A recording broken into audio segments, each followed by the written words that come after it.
13일 금요일 요한복음 5장 1절로 15절 베데스다에서 생긴 일입니다. 오늘 본문은 단순히 38년 된 병자를 치유하신 표적이 아닙니다. 예수님께서 한 가련한 영혼을 찾으시고 생명을 주시는 사건입니다. 안식일에 대한 율법을 내세워 안식을 거부하는 당시 유대 종교 지도자들과 참 안식과 생명을 주시는 예수님이 비교됩니다. 예수님께서 찾아오셔서 일방적인 은혜로 치유받은 자에게 죄와 싸우는 거룩한 삶을 요청하십니다. 1절로 9절입니다. 그 후에 유대인의 명절이 되어 예수께서 예루살렘에 올라가시니라. 예루살렘에 있는 양문 곁에 히브리 말로 베데스다라 하는 못이 있는데 거기 행각 5이 있고 그 안에 많은 병자, 맹인, 다리 저는 사람, 혈기 마른 사람들이 누워 물의 움직임을 기다리니 이는 천사가 가끔 못에 내려와 물을 움직이게 하는데 움직인 후에 먼저 들어가는 자는 어떤 병에 걸렸든지 낫게 되미로라. 거기 38배 된 병자가 있더라. 예수께서 그 누운 것을 보시고 병이 벌써 오래된 줄 아시고 이르시되 내가 낫고자 하느냐. 병자가 대답하되 주여 물이 움직일 때 나를 못에 넣어주는 사람이 없어 내가 가는 동안에 다른 사람이 먼저 내려가나이다. 예수께서 이르시되 일어나 내 자리를 들고 걸어가라 하시니 그 사람이 곧 나와서 자리를 들고 걸어가니라. 이날은 안식일이니. 1절에 다시 예수님께서 예루살렘에 이르셨습니다. 때는 유대인의 명절이었기에 하나님의 은혜를 기뻐하며 기억하는 절기입니다. 그런데 예수께서는 성전 안으로 가신 것이 아니라 양문 곁 베데스다라는 연못가를 찾으십니다. 양문은 제물로 사용될 양들을 출입시키는 문으로 그 연못은 그 양들을 씻기는 연못이었다고 합니다. 그런 맥락에서 사람들의 부정을 씻는 신비의 장소로 여겨졌습니다. 고고학적 증거에 의해서 이방인들에게도 그 베데스다 연못은 신비의 장소로 알려진 곳이라 합니다. 결과 가끔 그물이 솟구쳐 오르는 일이 있는데 천사가 그렇게 하는 것이요 물이 움직인 후에 가장 먼저 들어가는 자는 어떤 병이든지 치유된다고 믿고 있었습니다. 과학이 아니라 민간 신앙과 같은 것이었습니다. 그런 이유로 베데스다라는 연못가에는 각종 병자들, 맹인, 다리 저는 사람, 혈기 많은 사람, 그들이 물의 움직임을 기다리고 있었습니다. 순간의 경쟁에서 승리한 한 사람만이 천사에게 선택을 받는 것입니다. 그 치열하기만 한 팽팽한 긴장감 속에서 홀로 나고자의 마음으로 38년 동안이나 무력감에 널브러져 있던 한 영혼이 있었습니다. 특별히 38년이나 되었다는 것은 한 사람의 평생을 말합니다. 인간이 결코 자기 힘으로 그 죽음의 자리를 벗어날 수 없었다는 것입니다. 인간의 본질은 죄로 병든 존재이면서도 스스로 치유할 능력이 없습니다. 우리는 죄 아래 있으면서도 스스로 구원할 수 없습니다. 경쟁에 참여조차 할 수 없음에도 그 자리를 포기하지 못하고 평생을 누군가에게 부탁해서 그 언저리 어딘가에 자리를 깔고 누워 있습니다. 그러나 그 질병과 죄의 절망의 한복판으로 예수께서 찾아오십니다. 이것이 은혜입니다. 특별히 그 병자를 찾아 병이 오랜 줄 아시고 말씀을 건네십니다. 내가 낫고자 하느냐? 그 사람이 예수님을 찾은 것이 아닙니다. 그가 믿음을 고백하거나 간절히 부르짖은 것도 아닙니다. 예수님께서 그저 먼저 보셨고 아무 준비도 없는 그에게 일방적으로 찾아오십니다. 그러나 놀라운 것은 그 병자는 낫고자 합니다. 이 대답도 하지 못합니다. 병자의 대답은 질문과 완전히 빗나갑니다. 자기 앞에 찾아오신 분이 참 생명과 안식의 주인이신 예수님이신 것을 전혀 알 수 없었습니다.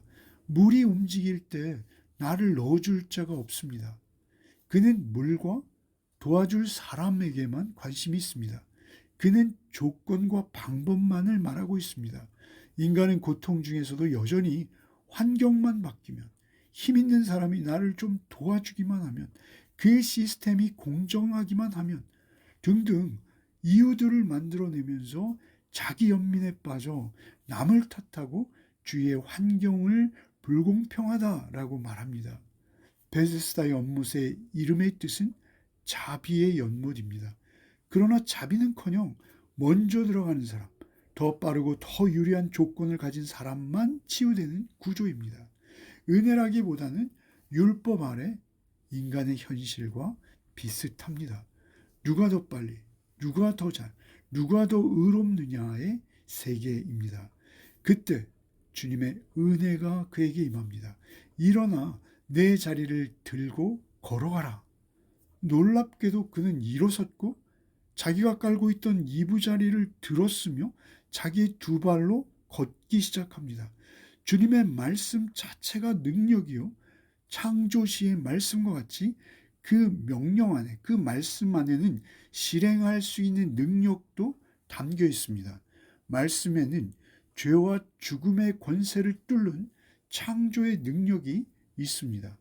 치유는 그의 믿음이나 어떤 노력, 준비된 상태에서 시작된 것이 아닙니다. 어떤 조건도 도움도 경쟁도 없습니다. 예수님의 일방적인 은혜와 말씀의 능력으로 그는 기적을 경험합니다. 구원은 인간의 협력으로 이루어지는 것이 아니라 오직 말씀의 창조적 능력으로 일어나는 사건입니다. 그리스도 안에서 새 생명은 전혀 새로운 창조입니다. 10절로 15절입니다. 유대인들이 병 나은 사람에게 이르되 안식일인데 내가 자리를 들고 가는 것이 옳지 아니하니라.